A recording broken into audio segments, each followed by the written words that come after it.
Hey, what's going on, everyone? Welcome to my latest video. This week's video is going to be MMA related. It's first going to be about my buddy Joe Lozito, and the second part is going to be about Daniel Cormier. So basically, if you're not familiar with Joe Lozito, this guy is a living hero. Basically, what happened one day, he was on a subway in New York City, and his life basically changed after that day. So basically, Joe is on a subway. Two police officers walk in and they go in the motorman's area, which has a door so nobody else can get into it unless they, opened it themselves. And basically, little did he know there was also a serial killer on the same train as him, the subway basically.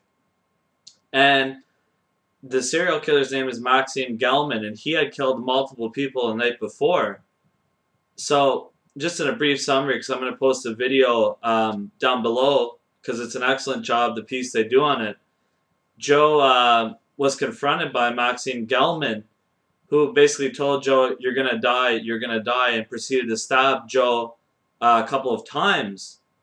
And Joe actually ended up getting stabbed in the back of the head, and eventually subdued the suspect because Joe is a big UFC fan. He loves Glory Kickboxing. For those of you who follow him on Twitter, you know that. So basically, Joe took this guy down with a single leg and basically subdued him while these police officers are sitting behind this door watching when they have guns and batons and they're armed. And this guy has a knife, and Joe is unarmed, and he has the courage to take on this guy, and this guy is stabbing him. He's fighting for his life. And these guys are basically sitting behind this door, basically because they don't have to serve and protect, because it's a loophole in the legal system, basically in the law. The police officers don't have to serve and protect in New York, which is absolutely disgusting. And then Joe basically that day saved life, because who would have known, had he killed Joe, God forbid, he could have killed multiple people on that subway. Would the police officers have stepped up there? We don't know. I highly doubt it after, they left Joe almost basically for dead. And basically they came out only after Joe had subdued the suspect, Maxime Gelman. And basically, yeah, the police got full credit for it. They were heroes. They didn't use their gun. And Joe really didn't receive much recognition for what he did. He did get in interviews and stuff.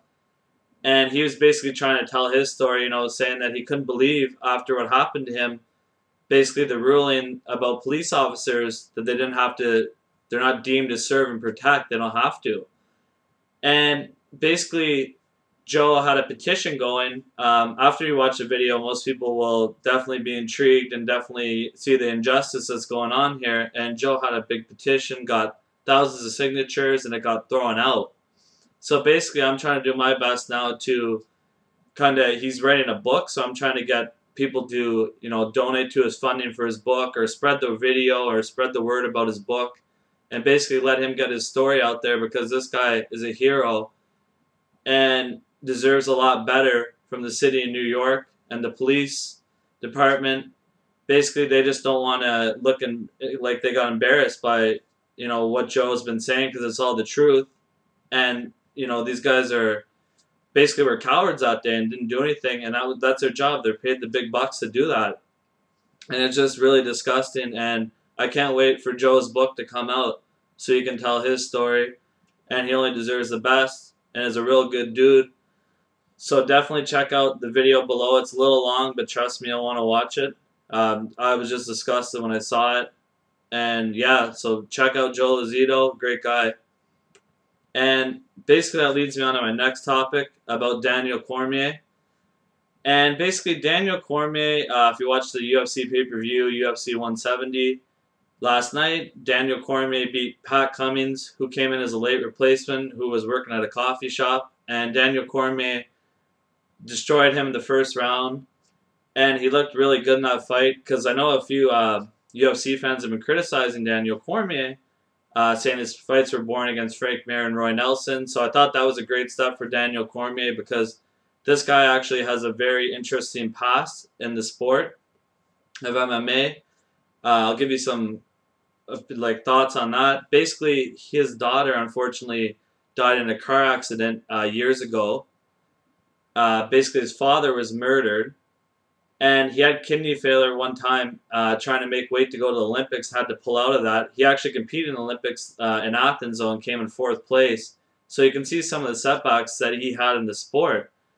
And it's really amazing to me to see where he is now, because in Strikeforce, basically is where he got his big break. And they had a tournament for heavyweight fighters, and basically Daniel Cormier was a replacement for Alistair Overeem, who got injured. And Daniel Cormier came in there and defeated some great fighters. He defeated Antonio Silva after he beat the greatest heavyweight of all time, Fedor Emelianenko. And Daniel Cormier came in there, a huge underdog. I just remember that fight. I wasn't too familiar with Daniel Cormier. I think I'd seen him fight one time before that. And basically he came in there and shocked the world and knocked out Antonio Silva in the first round in just a dominating performance. And then he fought Josh Barnett basically later on that tournament to basically win the tournament, and he just destroyed Josh Barnett, who at the time was a top 10 ranked heavyweight. And he just showed his great wrestling skills, great striking, good cardio. And this guy is just a great fighter. He's beaten Roy Nelson and Frank Mir, I mentioned earlier in the video. He's beaten those guys in the UFC. So he's really a guy you need to watch out for. And that was his first fight on Saturday at 205. And like I said on my Facebook status, book it. This guy is going to give John Jones problems. And I'm going to tell you why. He has great wrestling. Like I said, Olympic wrestling background. And he was picking up Josh Barnett and slamming this guy in their fight. He has good striking as well, too. He hits very hard and a pretty crisp striker. Can close the distance.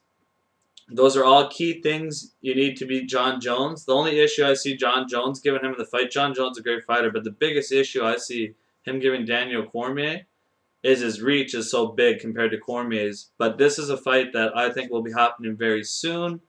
I look for it in maybe one more fight for Cormier at 205, 1 or 2 more fights at the max, if everything goes as planned and Cormier wins those fights.